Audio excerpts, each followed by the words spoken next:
Imagine a lonely, wealthy widow with everything money could buy but nothing that truly mattered. A homeless man with nothing but a heart full of love and kindness. And a daughter consumed by ambition, blinded by the allure of success. What if one shocking decision changed their lives forever? What if an unimaginable twist turned betrayal into redemption, and loneliness into an unforgettable legacy? This is not just a story, it's a true life journey of love, loss, and redemption that will leave you speechless. Stay tuned, because you won't believe what happens next.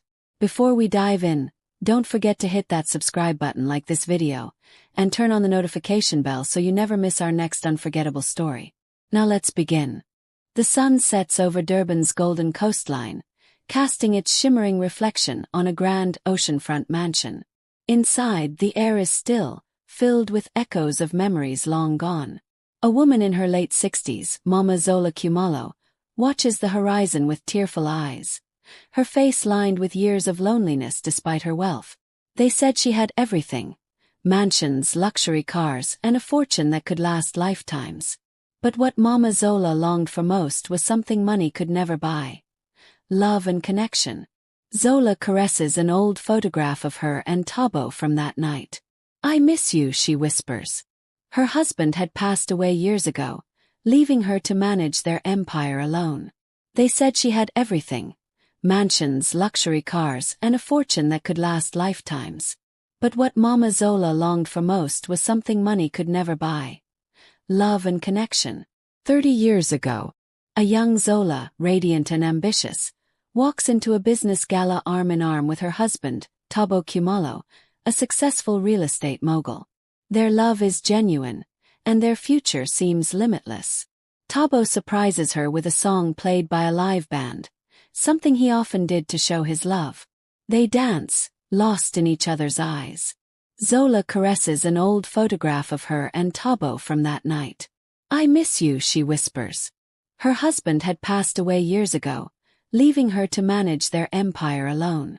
To Lerato, her mother was just a relic of the past, a lonely woman trapped in an empty mansion, clinging to outdated ideas of love and family. In a world far from the glittering shores of Durban, someone else was fighting a different battle, not against loneliness, but for survival. The cool ocean breeze swept through Durban's coastline, but for Mama Zola Kumalo, the wind felt colder than ever. Her heart ached with a longing she couldn't suppress. Memories of her late husband Thabo's warm laughter and soulful songs haunted her. She could still hear his voice in the quiet moments of the night, filling the mansion with the love that was now painfully absent. Meanwhile, in Kingston, Jamaica, a Johnny Reed's fingers danced across his old guitar strings as he played a soulful melody on a crowded street corner. His voice was raw, filled with both sorrow and hope.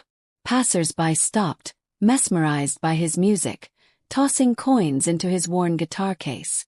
But for a Johnny, the music was never about money.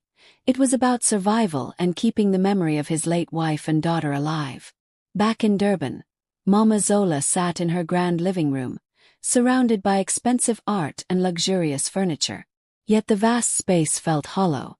She picked up the phone and dialed her daughter, Lerato. The phone rang several times before going to voicemail. "Lerato, it's your mother," she said, her voice trembling. "I miss you. Please call me back." Her plea hung in the air, unanswered like countless others. Across the ocean in Kingston, a Johnny returned to the tiny shelter he called home, a cramped, rusted shipping container near the docks. Despite its shabbiness, he kept it tidy, hanging family photos on the wall as his only decoration. He touched the picture of his late wife, Marva, and their daughter, Amara. "Still playing for you," he whispered, holding back tears. The next day, Mama Zola sat on her balcony, staring at the endless ocean. A sudden idea struck her, a spontaneous, unexplainable urge. "I need to leave this place. Even if it's just for a while," she thought. The mansion felt like a prison, its walls suffocating her with memories of what she had lost. She contacted her travel agent. "Book me a flight. Somewhere far. Somewhere I've never been." "Any preferences, madam?" Mama Zola hesitated, then answered Jamaica. Days later, Mama Zola arrived in Kingston, stepping out of the airport into a world unlike her sheltered life in Durban.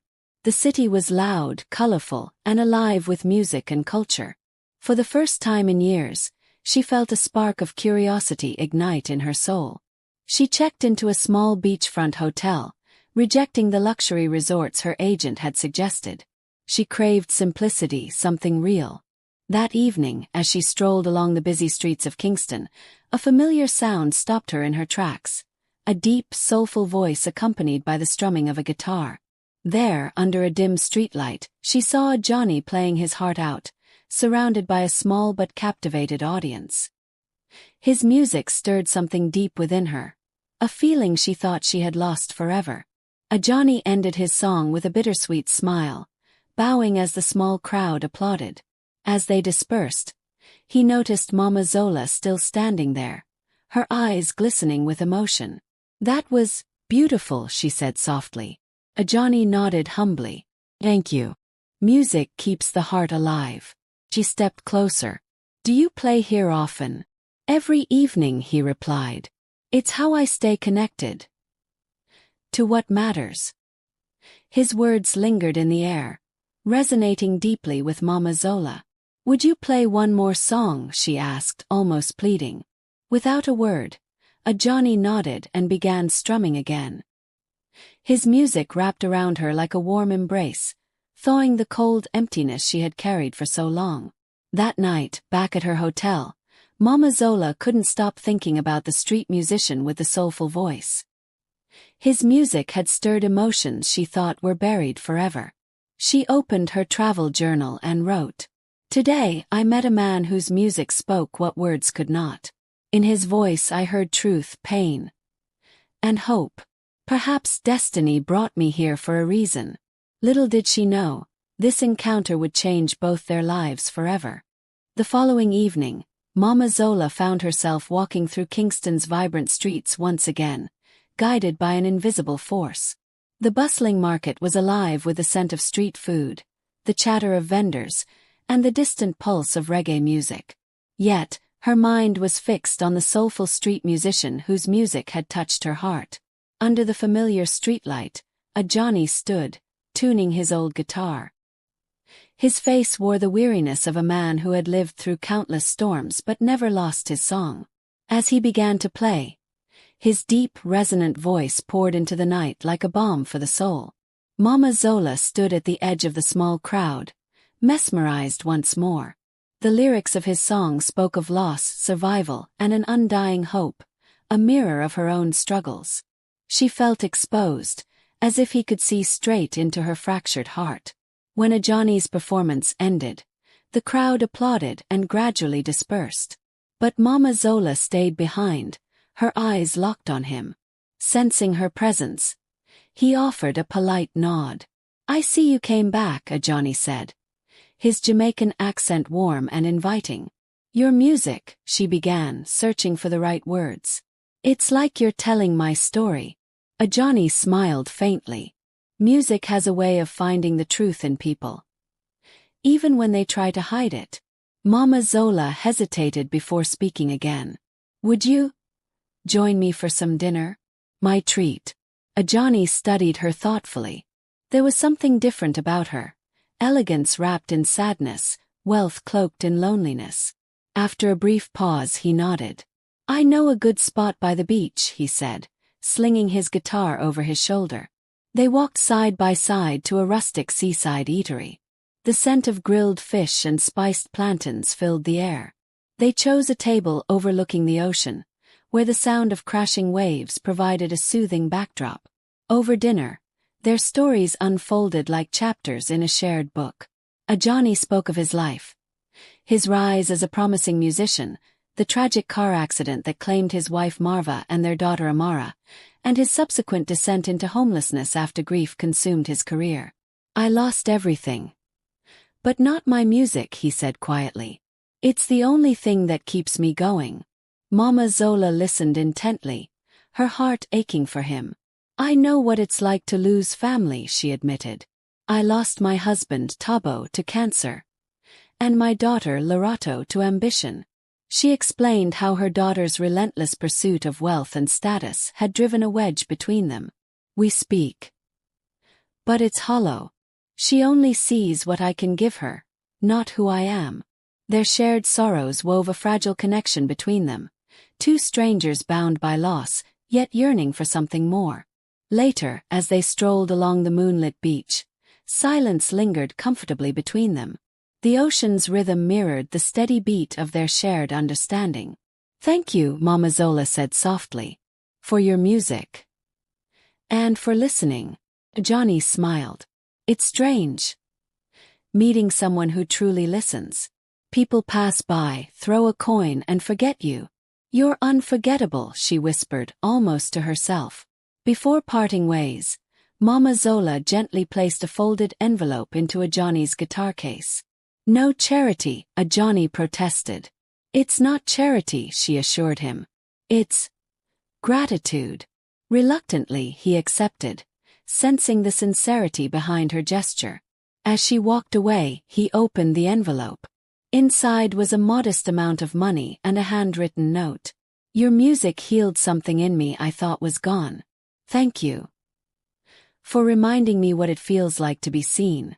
Johnny stared at the note, his chest tightening with unfamiliar emotion. For the first time in years, he felt something stir within, a flicker of hope. Back in her hotel room, Mama Zola gazed out at the dark ocean, her thoughts tangled with memories and possibilities. She touched her late husband's old watch on her wrist and whispered, "Maybe, just maybe, there's still more to live for." Neither she nor Johnny realized that their chance encounter was only the beginning of a journey that would change both of their lives in ways they could never imagine. The sun rose over Kingston, casting a golden hue across the bustling streets. Johnny sat on the worn wooden bench at his usual spot, guitar resting on his lap. But today something was different. His fingers hesitated over the strings, his mind still lingering on the note Mama Zola had left. Her words stirred emotions he thought had died long ago. He began to play, not for the passers-by, not for coins, but for her. The melody was soft, hopeful, carrying the fragile possibility of new beginnings. People paused, enchanted by the raw sincerity of his music, though Johnny seemed lost in another world. Meanwhile, at the luxurious beachfront villa she rented, Mama Zola sipped her morning tea on the balcony, the ocean's rhythmic waves calming her restless mind.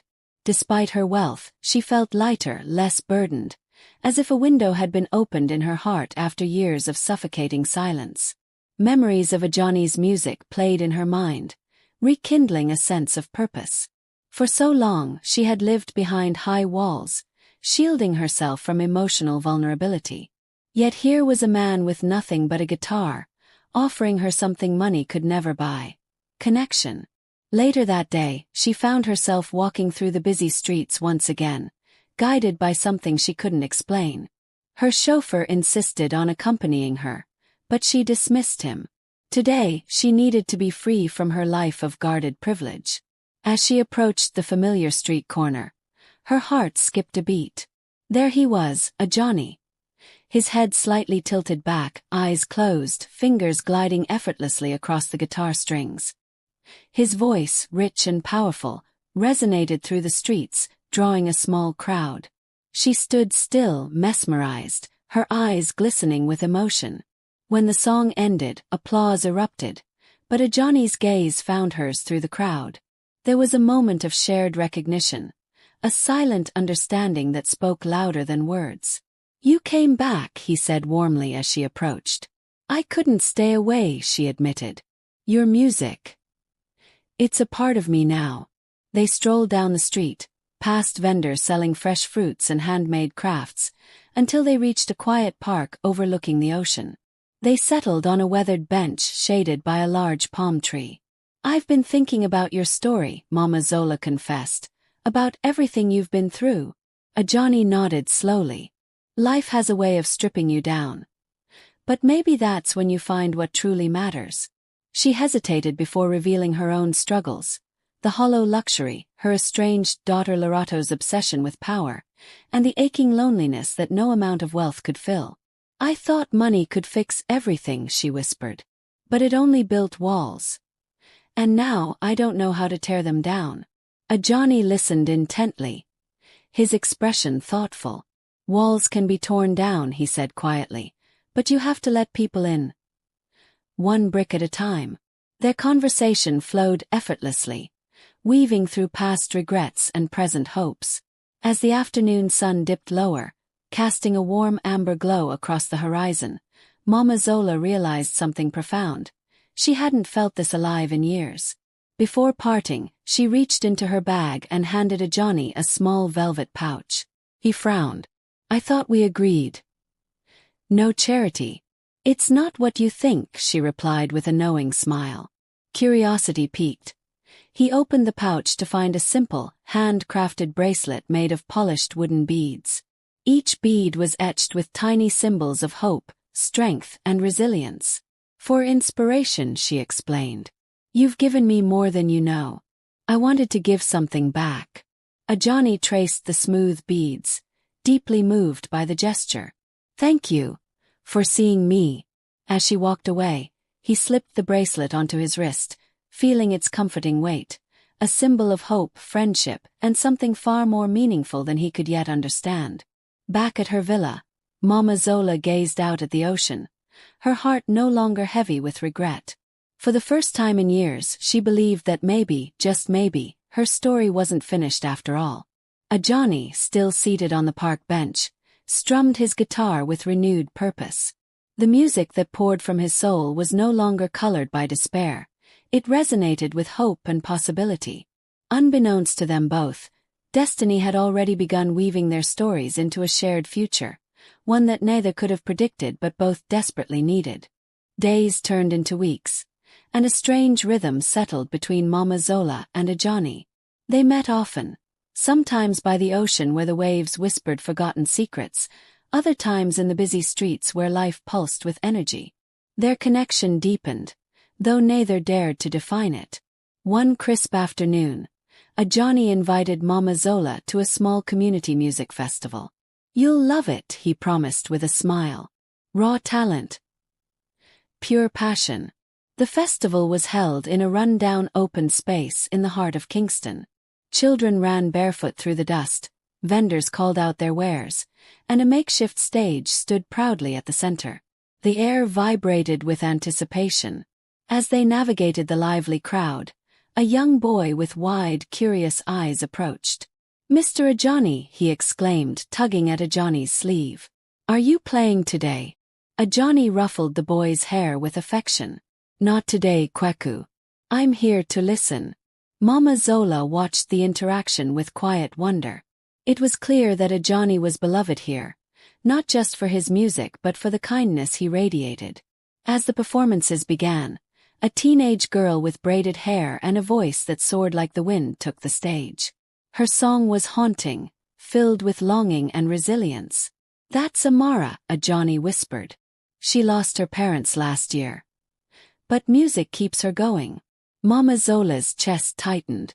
The girl's story mirrored her own hidden wounds, the pain of loss, the search for meaning. She blinked back tears, overwhelmed by emotions she thought she had buried long ago. After the performances, Ajani introduced Mama Zola to some of the young performers. Their stories of struggle and survival touched her deeply. She felt an urge to help but held back, wary of imposing her wealth on something so genuine. Later, as the sun dipped low on the horizon, she and Ajani walked along the beach in comfortable silence. The ocean stretched endlessly before them, its waves echoing the pull of the past. "Why did you stop performing?" she asked quietly. Ajani's face darkened, shadows of old memories clouding his eyes. He hesitated but finally spoke. "I used to play on big stages," he admitted. "Traveled with my band. We were going places." "What happened?" she pressed gently. "There was an accident." His voice wavered.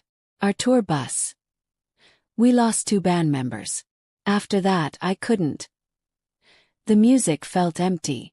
Mama Zola reached for his hand instinctively. "I'm so sorry." For the first time, Ajani didn't pull away. "It's strange," he said. "Meeting you. It's like music started making sense again." Moved by his vulnerability, Mama Zola decided it was time to share her own burden. "I lost my husband too," she confessed, voice trembling. "He was the only one who ever saw me. Really saw me. After he died, I poured everything into building my business. But the loneliness never left." Their shared grief lingered in the air, heavy yet strangely comforting.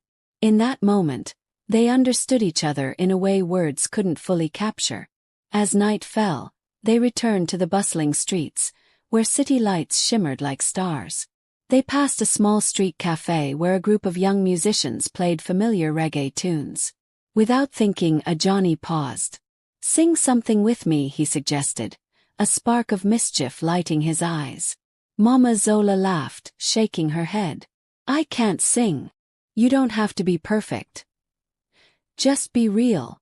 Before she could protest, Ajani strummed his guitar, playing a soft, melodic tune.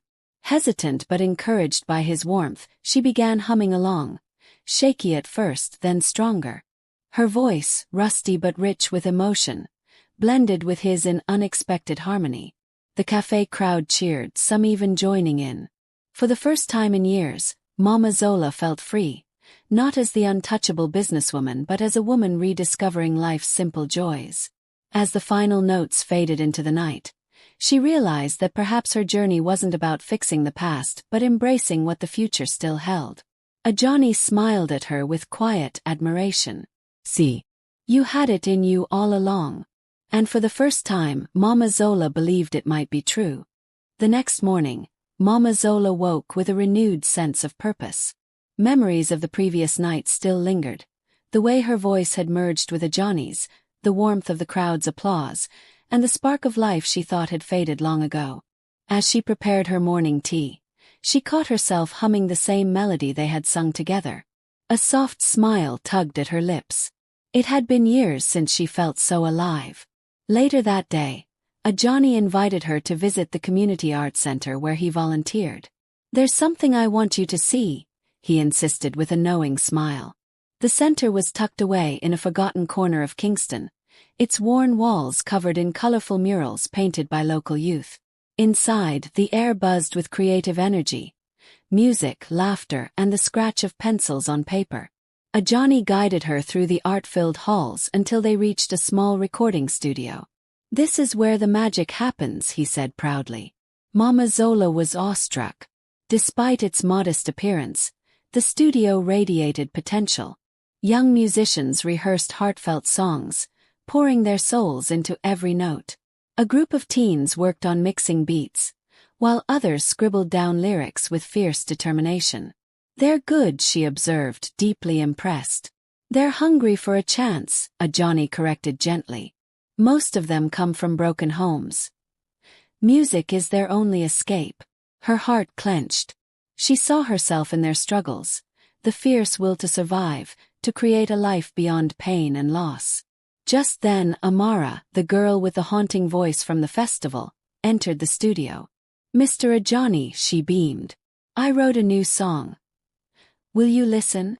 Ajani gestured toward the microphone. "Let's hear it." Amara's voice rose, powerful yet fragile, weaving a story of hope and resilience. As she sang, Mama Zola felt a deep stirring within, a longing to help, to give these young artists a chance she never had. After Amara finished, applause erupted. Ajani's proud gaze met Mama Zola's thoughtful expression. "You're thinking something," he said knowingly. "I want to help," she admitted. "These kids, they deserve more than just dreams." He studied her with quiet intensity. "Helping them means more than just writing a check." "I know." Her voice was steady. "I'm ready." The next few weeks were a whirlwind. Mama Zola threw herself into renovating the art center, transforming it into a state-of-the-art facility. She used her business acumen to secure funding, organize programs, and create scholarships for young talents. Ajani worked tirelessly by her side, mentoring the youths and shaping the center into a safe haven where creativity could flourish. One evening, after a long day of work, they sat outside the center, watching the sunset paint the sky in hues of gold and crimson. "You've changed everything," Ajani said softly. "So have you," she replied, her voice filled with gratitude. For the first time in years, Mama Zola felt truly at peace, not because of her wealth or success, but because she had finally found something far greater: purpose. The sun rose over Kingston, casting a warm golden glow over the arts center that had now become a lifeline for so many. Mama Zola stood in the middle of the center's main room, watching young faces eagerly engaging in different activities: painting, dancing, rapping, and making music. There was a sense of energy, of possibility in the air. It was a stark contrast to the lonely, desolate feeling she had once known. Ajani was beside her, talking animatedly to one of the artists, while Mama Zola took in the scene. She couldn't believe how far they had come.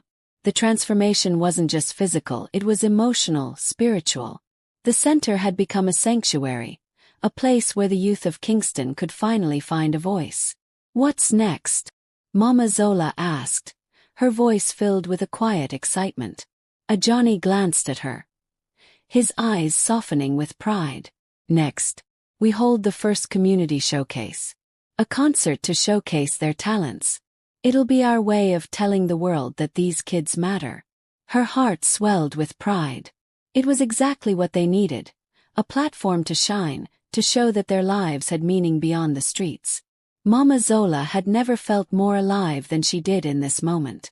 The work wasn't easy, and there were still challenges ahead, but she was no longer afraid of them. She had found her calling. The weeks leading up to the concert were filled with intense preparation. The young artists practiced their performances day and night, with Mama Zola and Ajani overseeing everything. As the concert date approached, the excitement in the community grew. Flyers were plastered across Kingston, inviting everyone to come see what the youth of the neighborhood had to offer. It was a beautiful evening when the concert finally arrived. The stage was set in the open square next to the center, surrounded by the glowing city lights. A large crowd gathered, eagerly anticipating the performances. Mama Zola stood backstage, watching with pride as Amara, the talented singer, tuned her guitar and checked her microphone. Ajani was by her side, smiling. "This is it," he said, his voice filled with anticipation. "This is the moment they've all been waiting for." Mama Zola nodded, feeling a lump form in her throat. She had witnessed so many of these young people come in, unsure of themselves, with little hope. But now they were stepping into the light, ready to claim their space in the world. The music started, and the first performer took the stage. The crowd cheered and clapped, giving them a warm reception.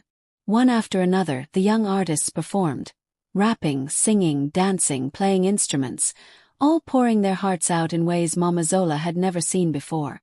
When Amara finally took the stage, the crowd went silent. She strummed her guitar and began to sing a new song, her voice carrying the weight of her struggles, her dreams, and her triumphs.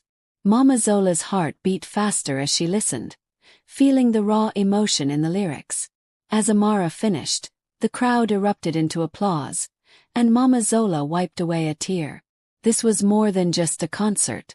It was a celebration of resilience, of dreams finally realized. She knew that this was only the beginning. After the concert, as the crowd slowly dispersed, Mama Zola stood at the edge of the stage, taking in the moment. Ajani approached, his smile wide. "We did it," he said softly. "We did," Mama Zola agreed, her voice thick with emotion. "But this is just the start, Ajani. There's so much more we can do." And with that, Mama Zola knew she had found her true legacy. A legacy not of wealth, but of empowerment, love, and community. And it was only just beginning. The community center buzzed with activity the day after the concert, a renewed sense of purpose hanging in the air. Mama Zola walked through the familiar halls, her heart full. She had never imagined her life would take such a turn, and yet, here she was, an integral part of a family she hadn't known she needed.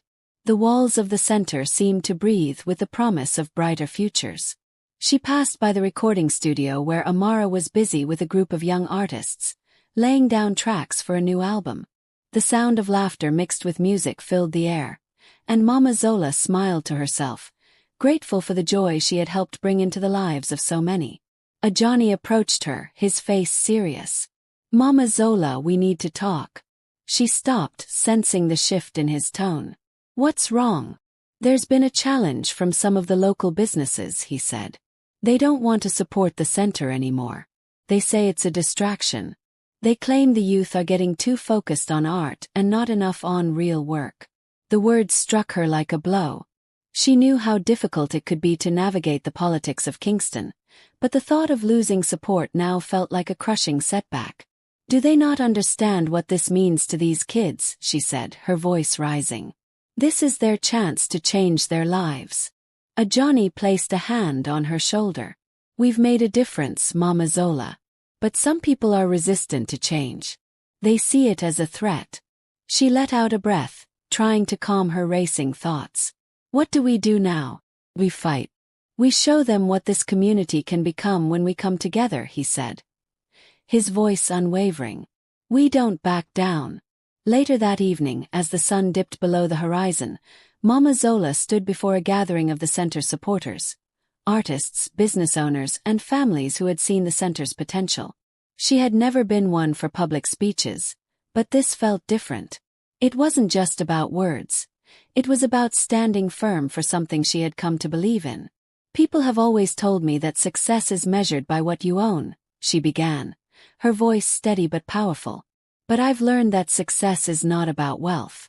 It's about the lives we touch, the hearts we inspire. This center is more than just a building. It's a place where dreams are born, where young people can rise above the streets that have held them back. We're not just giving them art. We're giving them a future." The crowd listened in rapt attention. Mama Zola's words resonated deeply with them, a call to action that was hard to ignore. "Don't let anyone tell you that what we're doing here doesn't matter," she continued. "This is our fight. And together, we can make sure that the future of Kingston isn't determined by money or status, but by the power of community." The room erupted into applause, and Mama Zola felt a surge of hope. They weren't alone. Together, they could push back against those who didn't believe in the power of change. The next day, Ajani and Mama Zola met with local business owners, sharing stories of the young artists' progress, the impact the center had already made, and the unity the community had shown. Slowly, hearts began to soften. One by one, the supporters returned, pledging to stand by the center and its mission. As the days passed, the tides turned. The businesses that had once pulled away now joined forces with the center, contributing resources and sponsorships for future programs. The center's future was secure. That evening, as Mama Zola walked out of the center, she stopped for a moment, looking out over the city. A sense of peace settled over her. She had fought for what she believed in and won, not with wealth or power, but with the strength of her heart and the support of the people who had become her family. The sun rose over Kingston, casting a golden glow on the bustling streets. Mama Zola stood by the window of the community center, looking out over the city that had once felt so far from her dreams. The fight for the center's survival had been long and hard, but it had forged something stronger than she had ever imagined, a lasting legacy of unity. As the days went by, the center's influence continued to grow.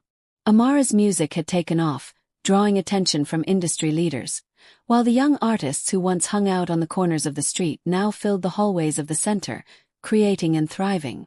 It was more than she had ever hoped for, but the journey was far from over. Ajani came to her office, his face beaming. "Mama Zola, you'll never guess what happened." She looked up, intrigued. "What is it, Ajani?" "We've been invited to showcase our artists at the annual Kingston Arts Festival. The organizers are so impressed with what we've done here. They want to put us in the spotlight."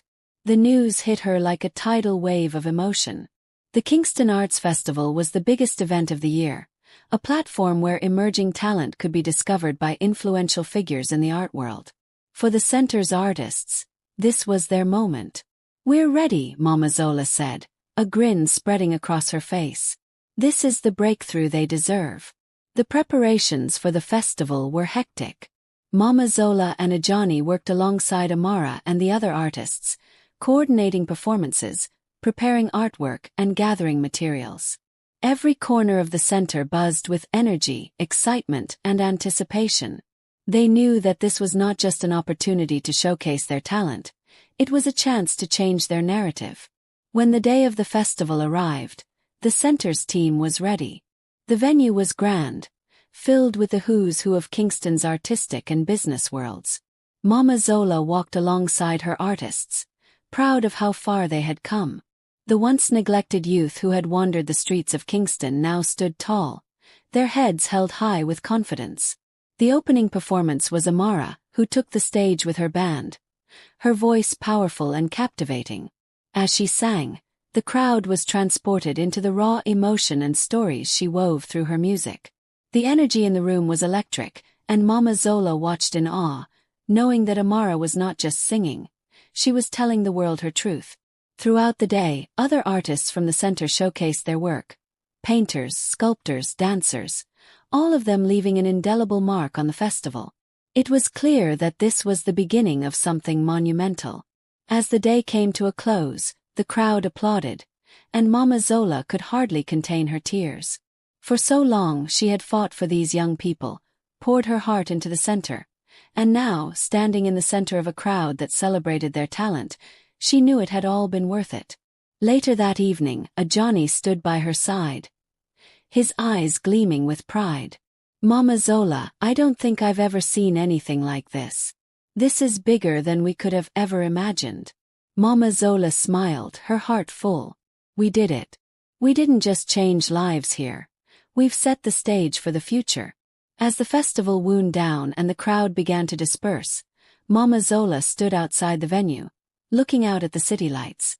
She thought back to the days when she had felt alone and disconnected, and how, through the center, she had found a family, a purpose, and a legacy that would live on long after she was gone. Her work was far from over, but as she looked around at the people whose lives she had touched, she knew that the future was bright for Kingston and beyond. The community center had become a beacon of hope, its doors always open to those who sought more than just a place to stay. It had become a home for dreams. Mama Zola, now an iconic figure in Kingston, was ready to take the next step. With the success of the Kingston Arts Festival behind her, she could see that the work was far from done. The community had transformed. It had become a network of individuals who supported and uplifted one another, creating a ripple effect that spread through the city. Months passed, and the center's influence continued to expand, with new partnerships forming and more young people being drawn to the opportunities it offered. Amara's music, now known internationally, brought attention to the work Mama Zola had started. The center had become a symbol of resilience and hope, a place where people from all walks of life could come together to chase their dreams and change their lives. But for Mama Zola, it wasn't just about the accolades or the recognition. It was about the legacy she had built and the connections she had made. She stood in the center, watching as the once hesitant young artists and musicians now led workshops, mentored new arrivals, and shared their experiences with others. One day, as the sun set behind the center, Mama Zola sat with Ajani on the porch, sipping tea. You know, she began, when I started this journey, I had no idea how it would unfold. I only knew that if I kept pushing forward, somehow things would fall into place. And they have. But not just for me. For all of us. Ajani nodded, a knowing look in his eyes. You've created something bigger than yourself, Mama Zola. You've created a family. Mama Zola smiled, her eyes misting with pride. And that, Ajani, is the real legacy. Not the art, not the fame. People. The community we've built. The next few months brought even more changes. The community center expanded, with new facilities to help aspiring artists refine their crafts.